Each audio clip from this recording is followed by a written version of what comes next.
Magandang umaga mga kababayan. Nandito po tayo ngayon sa Magikay, Mandawi City mga kababayan.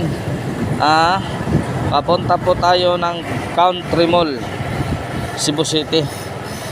By the way mga kababayan, magko-comment po tayo ngayon mga kababayan tungkol ito sa mga pakulo na isab ni ex-senator Antonio Trillanes. Bagong pakulo na naman mga kababayan. So tatalakayin natin ito ngayong araw. Parang hindi ko kayang ilagay ko ito sa kanyang saloobin. Kailangan ko iparating sa inyo kung ano din ang nasa saloobin ninyo. By the way mga kababayan, so bago tayo magpatuloy, kung hindi ka pa na-subscribe sa akin channel, so pa-subscribe naman mga kababayan. Like and share ang aking video para naman madagdagan ang ating mga subscriber. And then kung mabigat naman sa iyong kalooban, maraming salamat din sa inyo kahit kung mabigat sa iyong kalooban sa subscribe sa aking channel mga kababayan. Like and share lang aking video mga kababayan, at maraming salamat sa inyong panonood. O sa lahat ng mga subscriber ko, maraming salamat. Kahit ganito ang aking mga vlog, pero nasa under the heat of the sun, habang tumatakbo ang motorcycle natin. So magko-comment po tayo mga kababayan, ito sa pamagitan lamang ng dahan-dahan ng pagtakbo. By the way mga kababayan, bagong pakulo na naman ni Antonio Trillanes. Pinailan na yan ng kaso ang dating Pangulo at si Bongo kay kuno ay Graft and Corrupt Practices Act kuno mga kababayan. Ito mga kababayan, ito ay isang panos na balita. Ito ay isang bagay na panos na. Bakit mga kababayan, makasabi ko? Ito ay isang bahaw. Kasi mga kababayan, ito ay para lamang sirain ang mga Duterte. Kasi allergic si Trillanes na tumakbo ang tatlong Duterte sa Senado. Gusto niya nga siya ang tumakbo. Gusto niya siya ang tumakbo. Sino naman maniniwala sa inyo? Trillanes. Sino naman ang maniniwala sa inyo? Dahil ikaw ay puro lang sirain ang mga Duterte. Na wala na alam ng mga tao na si Duterte ay mahal ng mga tao. Di ba?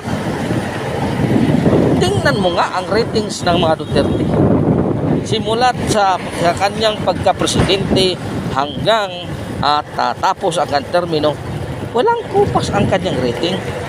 Kaya naniniwala ang mga tao na talaga ang kanyang serbisyo ay sa publiko, hindi sa kanyang sariling interest lang. Pero kayo, may sariling interest kayo. Kaya ano na lang ang ginagamit ninyong paninira sa mga Duterte para kayo sumikat. Paano mo sumikat kayo? Paano kayo sumikat at sinisiraan mo ang mga Duterte? Ako pa sa'yo, Trillanes.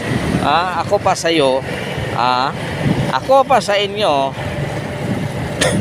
Sundin mo ang style ng mga Duterte. Sundin mo. 100% mananalo ka. Huwag kang maggawa-gawa ng mga story na malayo sa katotohanan. Huwag kang gagawa-gawa ng story na walang na malayo sa katotohanan sa ginagawa-gawa mo. Corrupt. Ano ka? Ganyan na lang kayo magpasikit. Ang sabi niya sa Department of Justice na lang siya maghahain kasi mas madali maka-access ng mga document. Kasi sa ibang korte ay talagang matatalo ka. Sa Department of Justice, dyan ka kasi kasabwat ninyo. Kasabwat ninyo yan. May mga Department of Justice dyan, na mga judges na matitino. Yung iba, may personal interest dyan. May personal interest din. ay talagang ibibigay sa iyo kasi may personal interest para siraan ang mga Duterte. Tingnan mo nga. Ha? Kahit Pogo, walang comment ang Department of Justice tungkol sa Pogo. Ha? Naglipa na ang Mapogo sa Marcos administration. Ha? Pero walang comment ang Department of Justice at ang JLG. Ngayon, papailan mo ang kaso ng Duterte at lalaroin ka lang ng mga Duterte Trillanes. Ha? Akala mo siguro mananalo ka sa ginagawa mo. Hindi ka mananalo dyan, Trillanes. Ha? Hindi ka mananalo sa ginagawa mo. Sa totoo lang. Bakit?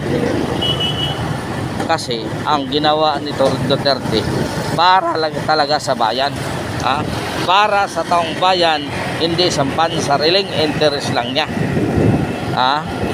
Hindi sa pansariling interest, kung sa pansariling interest, talagang matagal na si Duterte nakukulong. Ha? Matagal na. Mga kababayan, yun ang totoo. Pero ang serbisyo na sa publiko, o tingnan mo, marami pa rin nagmamahal sa kanya. Maraming nagmamahal sa kanya. Mga kababayan, yan ang totoo.